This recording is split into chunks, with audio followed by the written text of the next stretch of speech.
हिंदू गौरव दिवस ये एक नया कार्ड है और आपके पास इस कार्ड की काट नहीं, क्योंकि प्रमोद कृष्णम हिंदू के नाम पर आप ही की पार्टी पर सवाल खड़े कर रहे हैं। तीन चार चीजें हैं दीपक भाई। एक तो सबसे बड़ी बात है कि ये गौरव दिवस किस पर मना रहे हैं? श्री कल्याण सिंह पर, जिनको बेइज्जत करके इन्होंने भारतीय जनता पार्टी से निकाला था।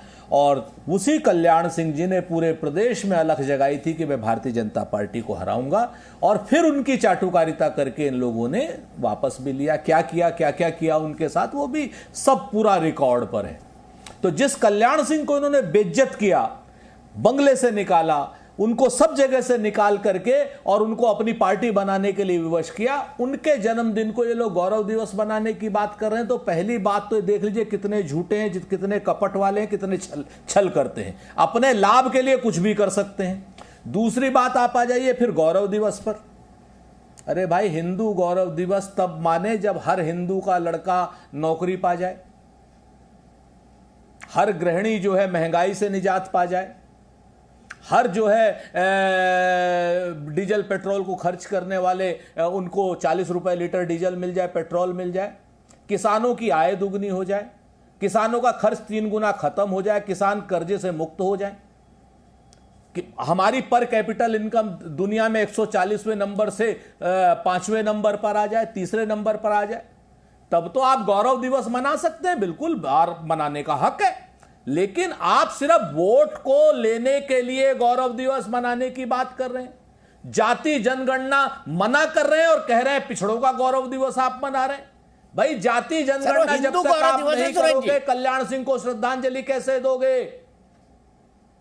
सर, पिछड़े वर्ग का सम्मेलन है, ध्यान दीजिएगा जरा सा। हिंदू गौरव दिवस ऐसे नहीं, मैं कह रहा हूं, जिम्मेवारी से कह रहा हूं, हिंदू गौरव दिवस। अरे सुन लीजिए। अरे आप मत बैटिंग करिए, इनको के शर्मा को कहने दीजिए। तो याद दिला रहा हूं सुरेश जी, आपको याद दिला रहा मेरा काम है। मैं भी, अरे सर, मेरी भी तो बात सुन लीजिए कि वहां पिछड़ा वर्ग सम्मेलन करा रहे थे ये लोग, फिर पिछड़ा वर्ग अखिलेश ने कराया, आज ओबीसी सम्मेलन। चलिए, अच्छा आप ही की बात पे, आपकी बात पे आ जाते हैं सर। आप क्या नाम, बड़े भाई हैं, हम आपका बड़ा सम्मान करते हैं। तो मैं आपसे जो कह रहा था कि अगर आप जातीय जनगणना नहीं कराएंगे तो हिंदू गौरव दिवस किस बात का? अगर हमें यही नहीं पता चलेगा कौन सी जाति अगड़ी है, कौन सी पिछड़ी है, कौन सी दलित है, किसको कितना क्या नाम संसाधनों में हक देना है, को यही नहीं पता है। लेकिन आप राजपूत साहब को यही नहीं पता है। नहीं तो आपको, अरे दीपक जी, आपको मालूम नहीं कि जातीय जनगणना का पहले भारतीय जनता पार्टी सपोर्ट करती थी, अब विरोध कर रही है। इसलिए विरोध कर रही है कि उन्होंने संसाधनों में करवाई भी, पर डाटा जारी कर देते हैं उसका। मनमोहन सिंह जी ने क्यों नहीं किया डाटा जारी, ये भी बताइए मुझे सुरेश जी। हमने नहीं किया, गलती करी 2013 में, गलती करी हमने। क्या हमारी गलती दोहराओगे? भाजपा ने तो संकल्प लिया था। ये झूठे और मक्कार लोग जो हैं नहीं कर रहे हैं, इन पर कोई प्रश्न नहीं होगा। हम पर प्रश्न होंगे ताकि हमारी सरकार जा चुकी है। हमारी तो 44 सीटें आई थी। सुनो आप दीपक भाई, हमारी तो 44 सीटें आ गई थी ना, हम तो सत्ता से बाहर हो गए थे। जो जिन लोगों को सत्ता में लेकर के आए हो उनसे पूछा जाति जनगणना क्यों नहीं कराई? ठीक है, बताइए कि शर्मा जी जाति जनगणना क्यों नहीं कराई? क्यों नहीं? बताइए क्यों नहीं? आप ही का सवाल पूछ रहा हूं, क्यों नहीं कराई जाति जनगणना? बताइए, आप तो समर्थक थे जाति जनगणना के, और क्या ये हिंदू गौरव दिवस था? हैसियत तो जवाब दे। देखिए, जवाब दीजिएगा के शर्मा जी, चैलेंज है आपके लिए। नहीं, पहले तो दीपक जी, मैं आज श्रद्धेय स्वर्गीय कल्याण सिंह जी के पूर्ण तिथि के अवसर पर अपना श्रद्धा सुमन उनको अर्पित करता हूं।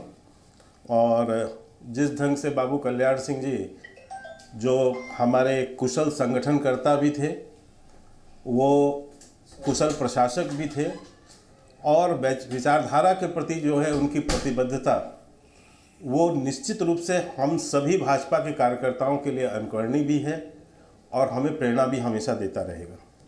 और आज उनके पुण्यतिथि के अवसर पर जिस ढंग से आज उनको याद किया गया, मैं निश्चित तौर से कह सकता हूं कि राम मंदिर निर्माण में उनकी बहुत बड़ी भूमिका रहे, बहुत बड़ी उन्होंने कुर्बानी दी।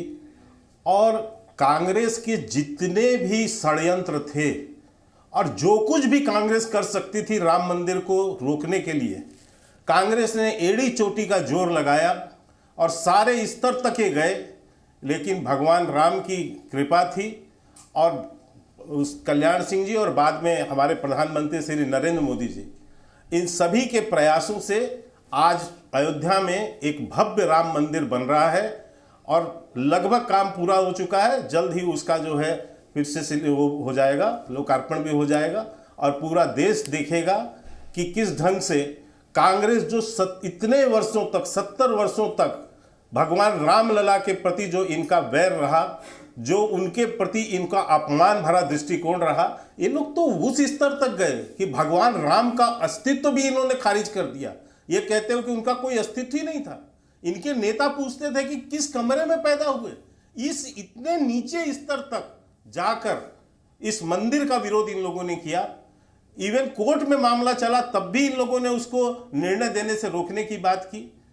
तो इस तरह जो इन लोगों ने कुकर्म किया है उसका पाप तो इनको भोगना ही पड़ेगा और वो भोग भी रहे हैं। अभी ये हिंदू की बात कर रहे थे, हिंदुओं को कितना अपमानित इस कांग्रेस पार्टी ने किया है। हिंदू आतंकवाद, हिंदू भगवा आतंकवाद, तिलक लगा लो तो सांप्रदायिक हो जाओ और गमछा गले में डाल लो तो सांप्रदायिक, जय श्री राम का नारा लगा दो तो सांप्रदायिक।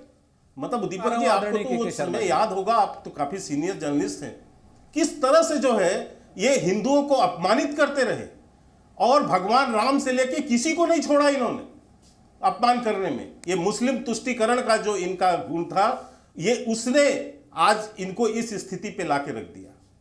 क्योंकि आप केवल मंदिर का विरोध नहीं, हिंदू समाज का भी, हिंदू धर्म का भी विरोध करते रहे। आज अलग समय है, हम उस समय भी कहा करते थे कि वो दिन लौट के आएगा जब जो है एक पाखंडी बनकर आप लोग, और आज देखिए वो पाखंड कैसे दिख रहा है। मध्य प्रदेश में कोई बैठ के राम को कथा करा रहा है, कोई जो है सुंदरकांड पढ़ रहा है, और वो दिन नहीं कि इनको वो भी पाखंड ये करेंगे। एक जनेधारी जो है हिंदू बन जाता कोट के ऊपर पहन के और बताते हैं कि मैं जो है भगवान शिव का भक्त हूं, और इनके गोत्र भी निकल आते हैं। तो आज ये कितना पाखंड करेगी कांग्रेस, लेकिन ये देश इनको माफ करने वाला नहीं है। ठीक है दीपक जी, ठीक है, इनको कभी कोई देशवासी माफ नहीं करेगा, क्योंकि इतना अपमान इन्होंने किया। आज अलग बात है कि इन्होंने और इस विषय से इधर उधर डाइवर्ट में भागना चाहते हैं, विषय बदलना चाहते हैं, लेकिन आज जो इशू है वो इशू इसी का है। आज उत्तर प्रदेश के अंदर में यदि आज कांग्रेस एक सीट पे पहुंची है, एक लोकसभा सीट, तो उसका पूरा जो है परिणाम इन्हीं सब चीजों का परिणाम है। आज यदि कांग्रेस विधानसभा में 425 की विधानसभा में सिर्फ 2 सीटों पर है, तो उनको ये परिणाम जो है उन्हीं कारणों से है, और देश भर में भी जो है सिमट गई है इन्हीं कारणों से। मैं मुझे कह इस बात का भी जवाब दीजिए कि जाति जनगणना के आंकड़े क्यों नहीं जारी करते आप? ये चैलेंज कर रहे हैं सुरेंद्र राजपूत जी आपको। जो आज भी अपमान करते हैं वो बंद कीजिए, हिंदुओं के प्रति नफरत बंद कीजिए।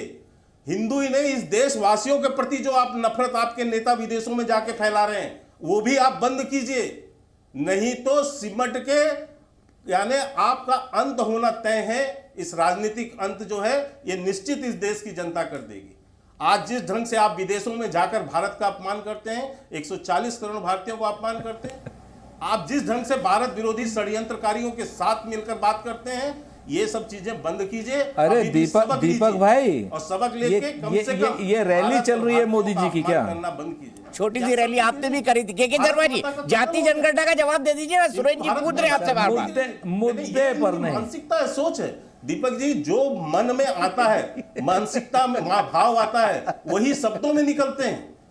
और आज देखिए जनता को राक्षस बोल रहे हैं कि जो वोट देगा वो राक्षस होगा।